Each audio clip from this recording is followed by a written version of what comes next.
here in Canada. Sometimes we study mass immigration in other countries, but in particular, I'm talking about U.S. politics. I think Canadians like to follow U.S. politics because it's exciting. It's the big leagues and we're in the minors.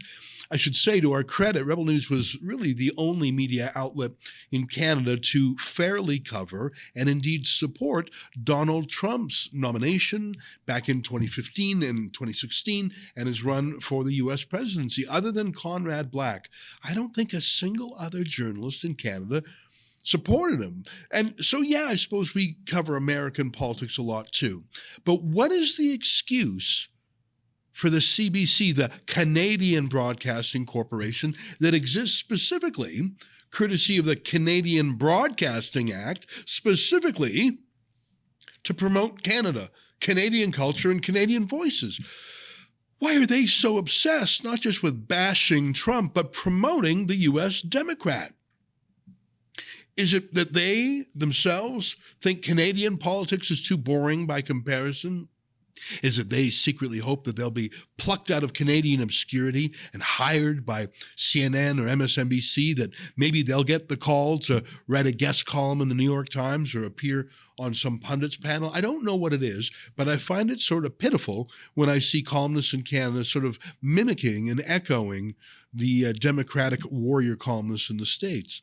But I say again, what is the CBC's excuse, given that the $1.5 billion they liberate from us through our taxes is specifically excused by them doing Canadian content? Well, our friends over at True North have looked into this question scientifically and mathematically. And Cosmin Dzsurdzsa, a reporter at True North, joins us now via Skype from Victoria, British Columbia. Cosmin, great to see you again. Thanks for taking the time. Thanks for having me, Ezra. You have a very interesting piece. You actually counted the number of articles that the CBC did about their new hero, Kamala Harris, versus covering the Prime Minister of our own country. Tell me what you found. That's right. So essentially, this was all prompted because over the weekend, I decided to stroll over to the CBC's homepage, and I realized that it was entirely sprawled with Kamala Harris coverage. And so I figured, let's just see how much they've covered Kamala Harris in the last month since Joe Biden stepped down as the Democratic candidate for the presidential election. And we found that the CBC covered Kamala Harris's campaign solely about 68 times. So that averages to over 2 pieces a day of American election coverage. And it was 4 times more than they actually covered Prime Minister Justin Trudeau over the same time period.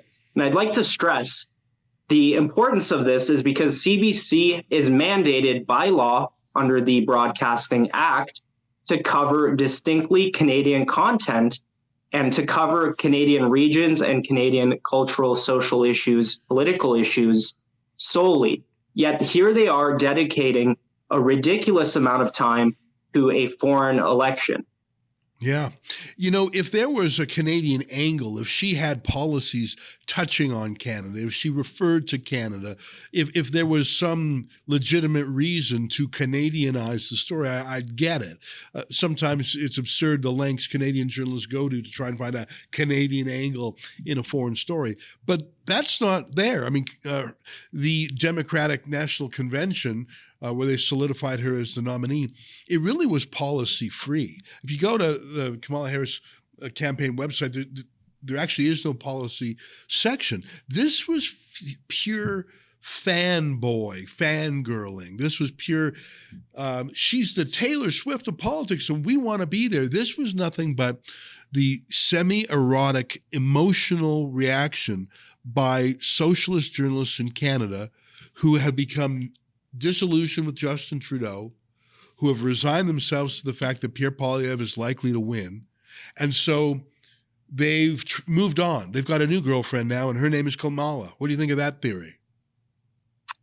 No, I think it's a good one. And it's funny because a few hours after we went to the CBC with our questions about their inordinate amount of coverage for Kamala Harris's campaign, the editor-in-chief of CBC News, Brodie Fenlon, put out an entire blog post trying to justify their coverage of the American election. Now, I don't know if that's coincidence. What was his excuse? I got to know. Yeah, so he went into all sorts of reasons about how, it's our closest neighbor, we share a border, etc.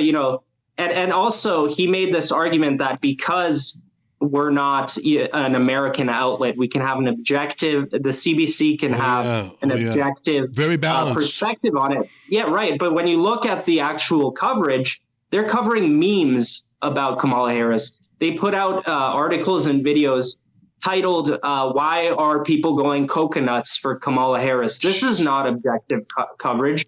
It's like it was written up at the DNC. It's like it's propaganda, even worse propaganda than they've done for the liberals in some cases.